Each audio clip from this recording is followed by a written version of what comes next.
제 채널에 오신 것을 환영합니다. 전 세계적으로 긴장이 고조되고 있는 가운데 러시아가 위성 중 하나를 대담하게 표적으로 삼으면서 일론 머스크의 스타링크가 위험한 분쟁의 한가운데 서게 되었습니다. 이 공격적인 움직임은 우주 전쟁으로의 위험한 전환을 알리는 신호이며 글로벌 인터넷 연결의 핵심 요소이자 우크라이나의 필수 군사 지원인 스타링크가 직접 조준선에 놓이게 되었습니다. 이는 단순한 기술적 경이로움에 대한 공격이 아니라 우주가 빠르게 분쟁의 새로운 영역이 되고 있음을 극명하게 보여주는 것입니다. 위성이 이렇게 쉽게 표적이 될 수 있다면 통신의 보안, 기술의 무결성, 일상생활의 안정성에 어떤 의미가 있을까요? 이 비디오에 참여하여 논의해보세요. 공격과 그 즉각적인 영향. 빠르게 진화하는 세상에서 우주는 커뮤니케이션, 상업, 분쟁의 중요한 전쟁터가 되었습니다.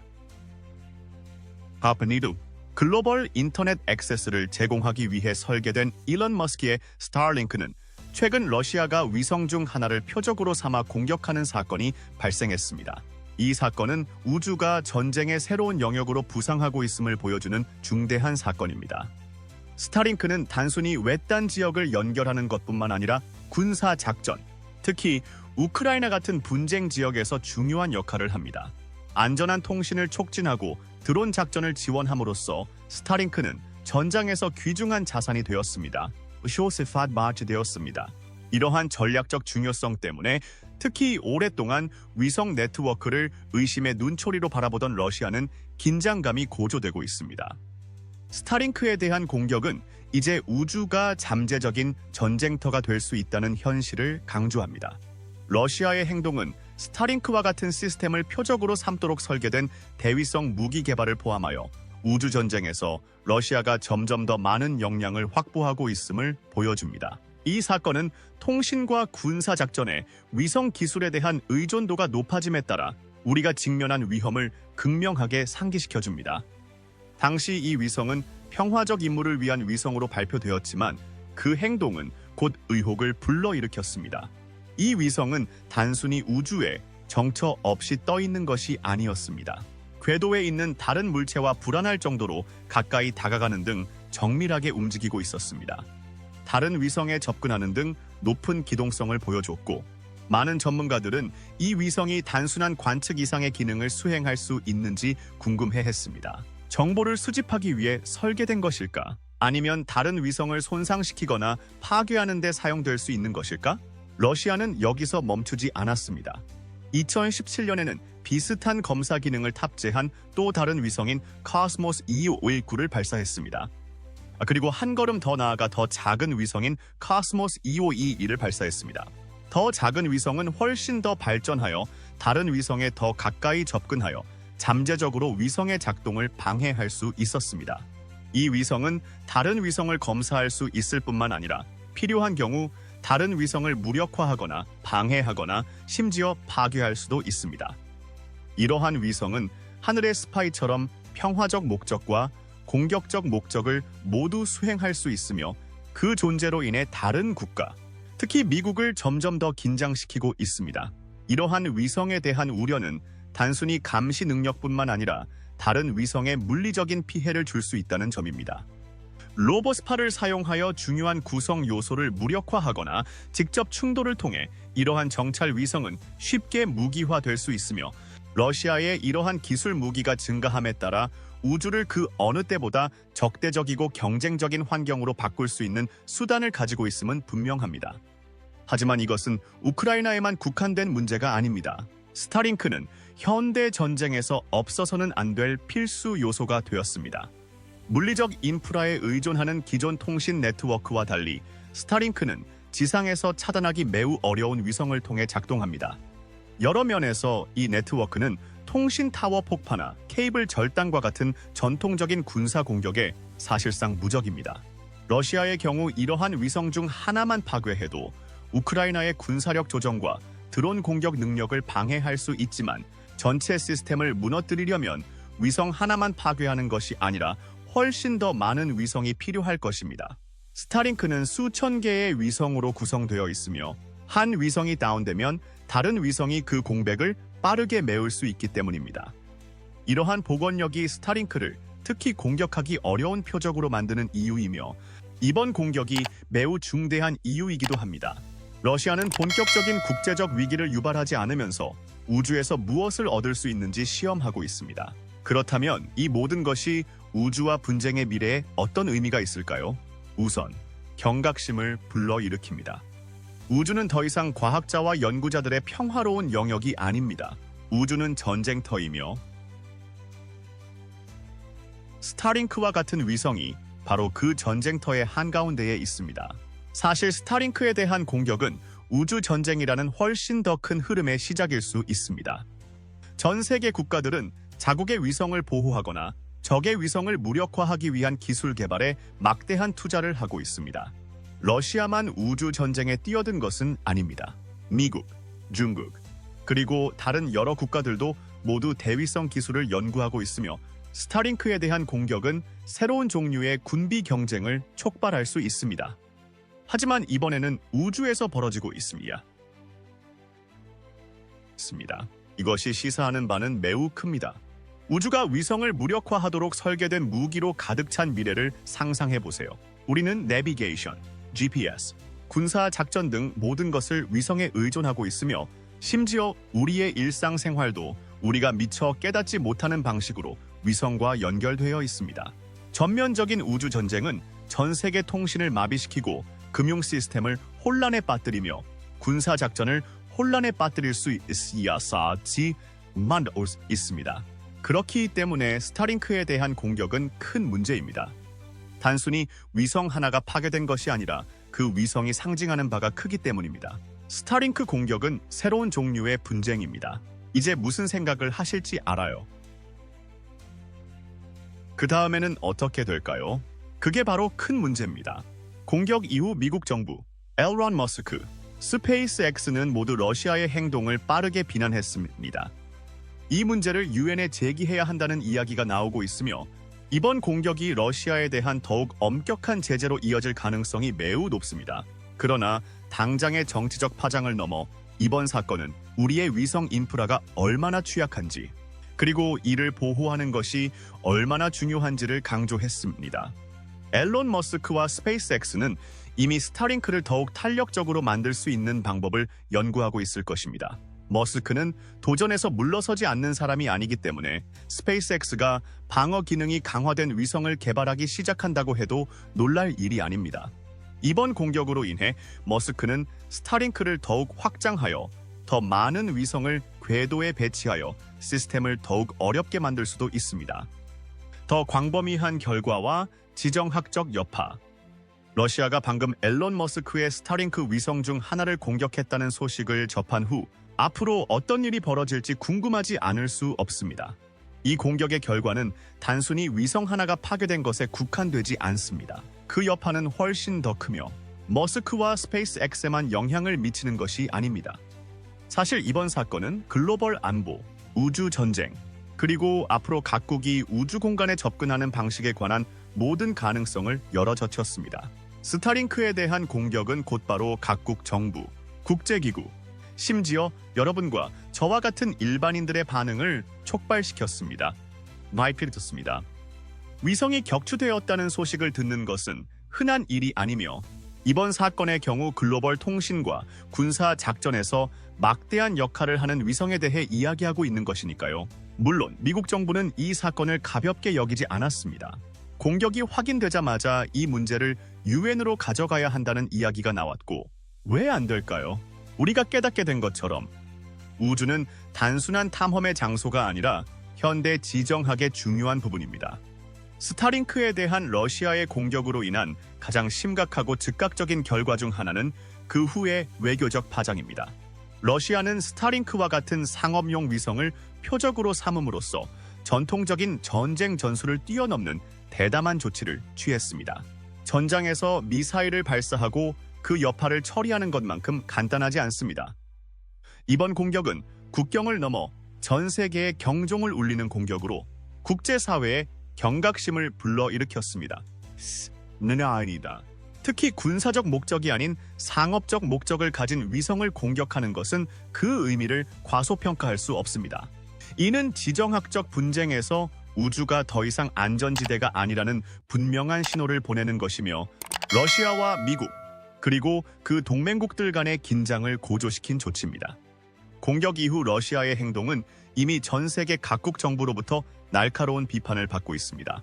미국은 이번 공격을 전통적인 분쟁 지역을 넘어선 침략 행위로 규정하고 신속하게 비난했습니다. Was on it aim입니다. 이는 단순히 기술 하나를 없애는 것이 아니라 민간인과 군사작전 모두의 필수적인 통신 시스템을 교란하는 것이기 때문입니다. 많은 전문가들은 이러한 움직임이 우크라이나에서의 행동으로 이미 집중 조사를 받고 있는 러시아에 대한 더 가혹한 제재로 이어질 것이라고 경고하고 있습니다. 스타링크에 대한 공격으로 세계 지도자들은 러시아에 대한 더욱 엄격한 조치를 고려하게 될 것이며 러시아는 국제사회에서 더욱 고립될 것입니다. 하지만 미국만이 이에 대응할 가능성이 있는 것은 아닙니다.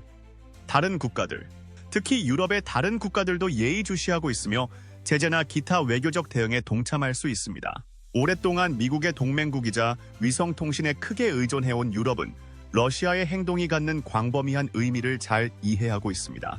이번 공격은 단순히 스타링크와 일론 머스크에게만 타격을 주는 것이 아닙니다. 이는 우주 기반 인프라의 취약성에 대한 전 세계에 보내는 메시지입니다. 통신에서 군사 방어에 이르기까지 모든 것을 위성 기술에 의존하는 국가들은 이제 이러한 시스템이 침략에 얼마나 취약할 수 있는지 깨닫고 있습니다. 게다가 이번 공격은 제재를 넘어 중대한 외교적 대립을 촉발할 수도 있습니다. 이 행위는 유엔에서 긴급한 논의를 촉발할 수 있으며 미국과 동맹국들은 전 세계적인 대응을 추진하고 있습니다.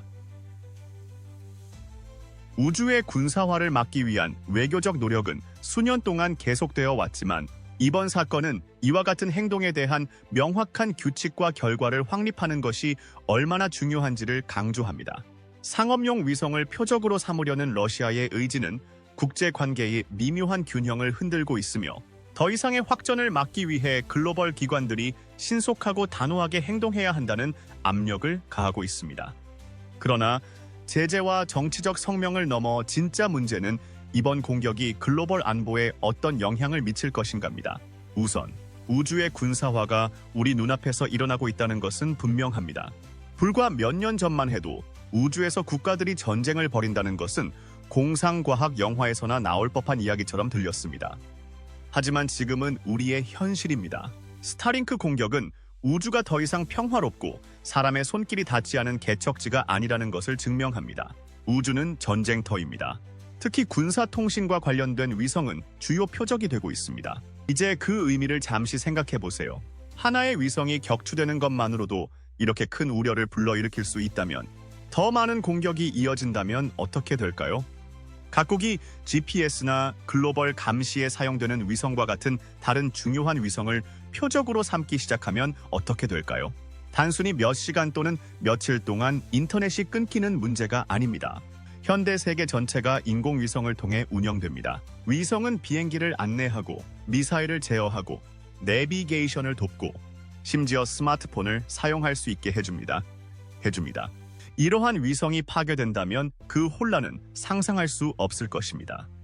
스타링크에 대한 이번 공격으로 많은 사람들이 우주의 미래에 대해 걱정하고 있습니다. 이것이 우주 군비 경쟁의 시작일까요?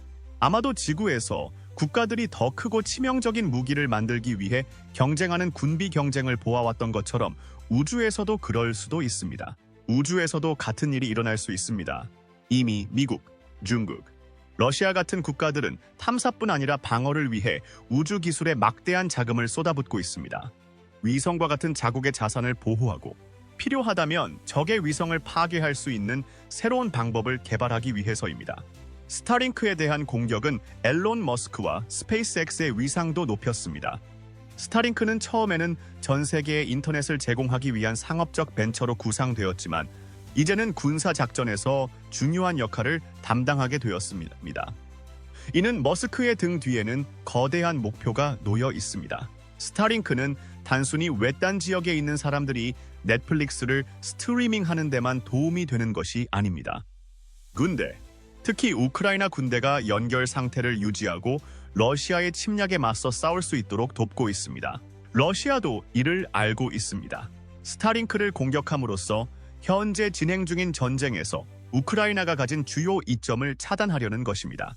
하지만 여기서 중요한 점이 있습니다. 스타링크 위성 하나를 파괴한다고 해서 전체 네트워크가 마비되는 것은 아닙니다. 이것이 바로 스타링크가 혁신적인 이유 중 하나입니다. 수천 개의 작은 위성이 함께 작동하기 때문입니다. 맞은 아이템 때문입니다. 따라서 한 개 또는 몇 개가 고장 나더라도 다른 위성이 신속하게 개입하여 공백을 메웁니다. 하나의 위성을 잃으면 전체 서비스를 잃는 기존의 위성 시스템과는 다릅니다. 이러한 분산형 모델 덕분에 스타링크는 복원력이 뛰어나기 때문에 러시아가 네트워크에 심각한 장애를 일으키려면 수천 개는 아니더라도 수백 개의 위성을 제거해야 합니다. 그리고 이는 대규모의 글로벌 사고를 일으키지 않고서는 거의 불가능한 일입니다. 스타링크가 회복력이 있다고는 하지만 이번 공격은 모든 위성이 얼마나 취약한지를 보여줬습니다. 저와 그 이순모님 문제는 없습니다. 그리고 우리가 걱정해야 할 것은 러시아뿐만이 아닙니다. 씨머슨 어빛납니다. 중국과 같은 다른 국가들도 대위성 무기를 개발하고 있습니다. 우주 기술에 투자하는 국가가 늘어날수록 분쟁이 우주로 확산될 가능성도 커집니다.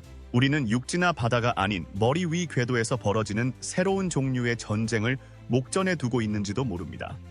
이것이 민간인에게 미치는 영향도 잊지 말아야 합니다. 스타링크는 군 통신에 필수적이지만 특히 분쟁 지역에서는 일반인에게도 생명줄과도 같은 존재입니다. 예를 들어 우크라이나에서는 전쟁이 시작되었을 때 통신망의 파괴가 큰 문제였습니다. 스타링크는 기존 네트워크가 다운된 상황에서도 사람들이 연결 상태를 유지할 수 있도록 도와주었습니다. 러시아는 스타링크를 공격함으로써 인터넷 접속, 뉴스, 심지어 의료 서비스를 위해 이 시스템에 의존하는 민간인들의 삶에 간접적으로 영향을 미치고 있습니다. 스타링크에 의존하는 것은 군인들만이 아닙니다. 일반 시민들도 마찬가지입니다. 이것은 우주 전쟁에 더 광범위한 결과를 가져옵니다. 우주는 이미 파편, 오래된 위성, 로켓 부품 및 기타 부유물로 가득 차 있습니다. 우주에서 위성을 폭파하기 시작하면 쓰레기 문제는 훨씬 더 악화될 것입니다. 위성이 파괴될 때마다 수천 개의 작은 파편이 생성되고 이 파편이 다른 위성과 충돌하여 더 큰 피해를 입힐 수 있습니다.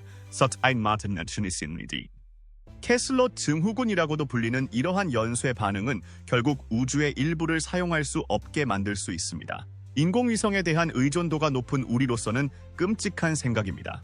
단순히 넷플릭스나 GPS 내비게이션의 손실에 대해서만 이야기하는 것이 아닙니다.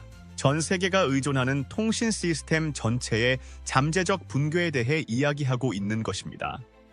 이제 러시아의 동기에 대해 이야기해 보겠습니다. 러시아는 왜 스타링크를 공격했을까요? 그중 일부는 우크라이나의 군사적 우위를 약화시키기 위한 것이 분명하지만 그 이상도 있습니다. 러시아는 스타링크를 공격함으로써 미국과 그 동맹국들에게 메시지를 보내고 있습니다. 우리는 당신들이 아픈 곳을 공격할 수 있으며 그렇게 하는 것을 두려워하지 않는다는 것입니다. 어사는 것입니다. 우주는 최후의 개척지이며 러시아는 그곳에서 공격을 시작함으로써 국제적인 제재와 고립에 직면한 상황에서도 여전히 무시할 수 없는 강대국임을 과시하고 있습니다. 앨런 머스크에게 이번 공격은 도전이자 기회입니다. 머스크는 한계를 뛰어넘는데 낯선 사람이 아니며 스페이스X는 이미 스타링크를 더욱 탄력적으로 만들기 위한 방법을 연구하고 있을 것입니다. 위성을 보호하기 위한 새로운 기술을 개발하든 추락한 위성을 대체하기 위해 더 많은 위성을 궤도에 쏘아 올리든 머스크가 해결책을 찾을 수 있을 것으로 믿으셔도 좋습니다. 사실 이번 공격은 위성 시스템의 성장을 가속화할 수도 있습니다. 더 안전하고 신뢰할 수 있는 옵션으로 스타링크를 선택할 수도 있습니다. 우주 전쟁의 미래와 전 세계에 미치는 영향, 러시아의 일론 머스크 스타링크 공격의 즉각적인 여파에 대해 이야기했으니 이제 이 모든 것이 미래에 어떤 의미가 있는지 자세히 살펴봅시다. 공격 자체는 전 세계에 경종을 울렸지만 지하 이야기는 여기서 끝나지 않습니다. 머스크나 러시아뿐만 아니라 글로벌 커뮤니티 전체가 관련된 훨씬 더 큰 이야기의 시작일 뿐입니다.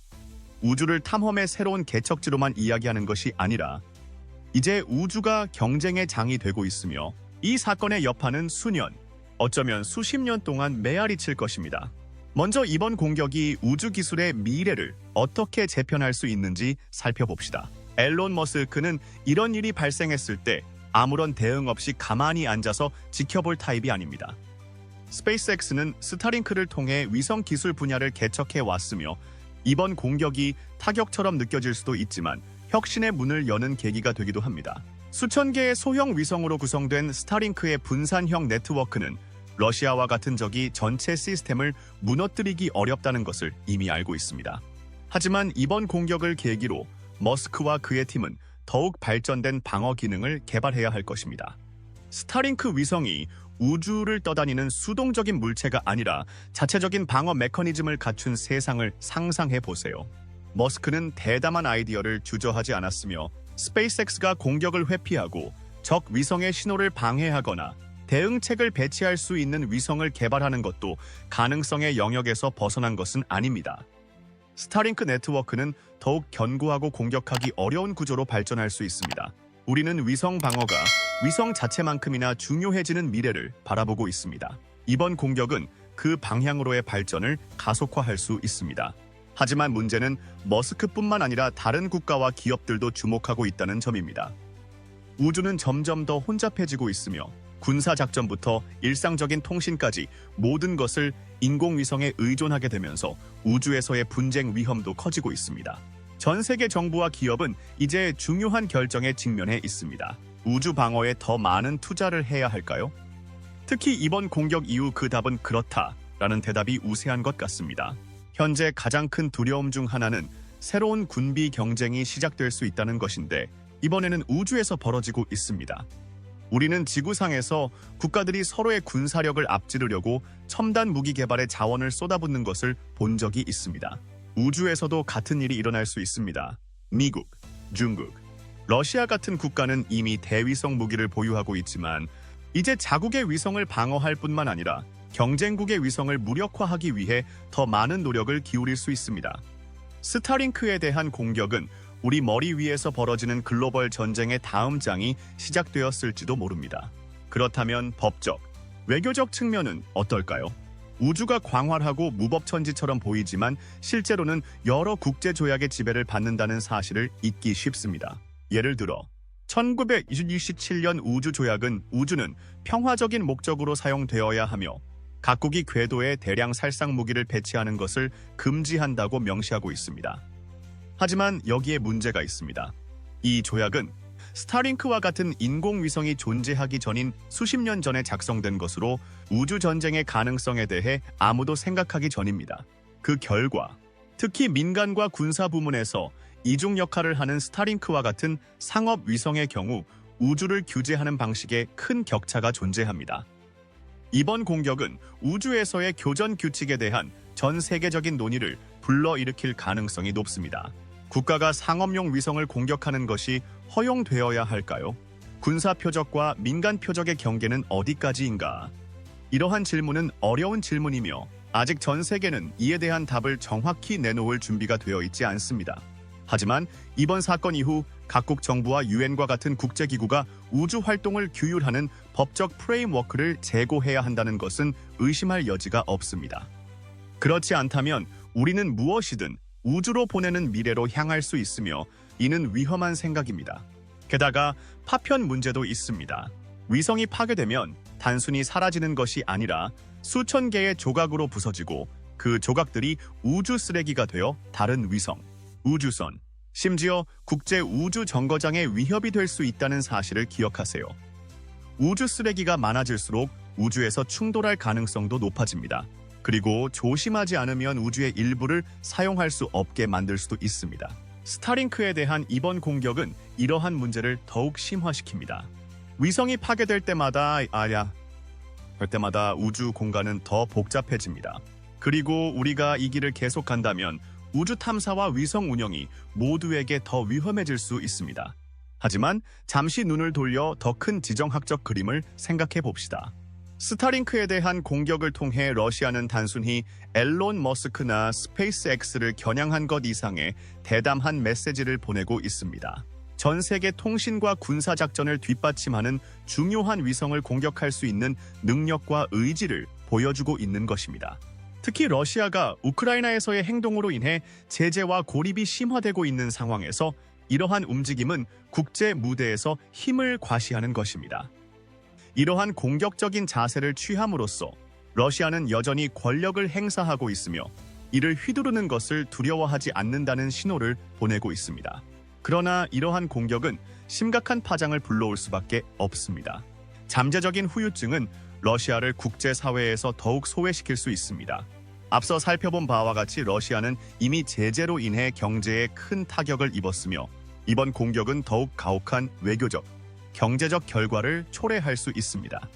인도와 글로벌 사우스 국가들처럼 단호한 입장을 취하기를 주저했던 국가들은 우주에서도 분쟁을 확대하려는 국가와 협력하는 것을 경계하면서 러시아와 거리를 두기 시작할 수 있습니다. 어리아슈스 아이트시입니다. 중국은 독특한 입장에 처해 있습니다. 다양한 이슈에서 러시아와 동맹을 맺는 경우가 많지만 자체 우주 프로그램에도 상당한 투자를 해왔습니다. 우주가 전쟁터가 된다면 중국은 신중하게 접근해야 할 것입니다. 자국의 이익을 증진할 수 있는 기회가 될 수도 있지만 우주 분쟁에서 부수적인 피해자가 되어 자국의 위성 시스템을 위협할 수도 있기 때문입니다.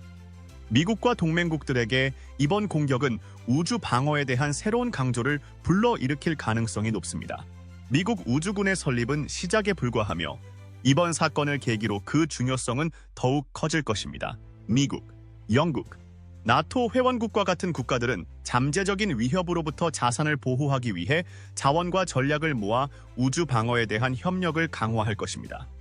그렇다면 이제 우리는 어디로 가야 할까요? 스타링크에 대한 공격은 위성 한 대의 파괴를 넘어서는 중요한 순간입니다. 탐험과 통신의 영역이었던 우주가 이제는 불확실한 규칙이 존재하는 경쟁의 장으로 진화하고 있다는 사실을 상징하는 사건입니다.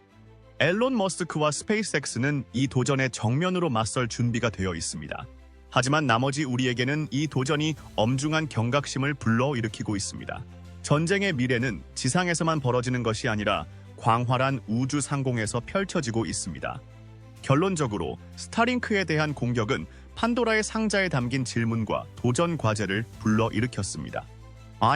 일으켰습니다. 다가오는 우주 군비 경쟁의 위협부터 우주 쓰레기로 인한 위험까지 우리는 우주가 더 이상 우리가 상상하던 고요한 개척지가 아니라는 현실을 직시해야 합니다. 각국이 자국의 이익을 보호하고 이 새로운 영역을 개척하기 위해 서두르는 가운데 부인할 수 없는 한 가지 진실은 다음 주요 분쟁은 육지나 바다가 아닌 하늘 위에서 일어날 수 있다는 것입니다.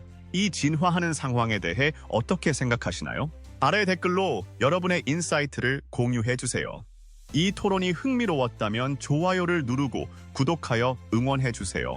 다음 영상에서 뵙기를 기대하겠습니다. 안녕히 계세요.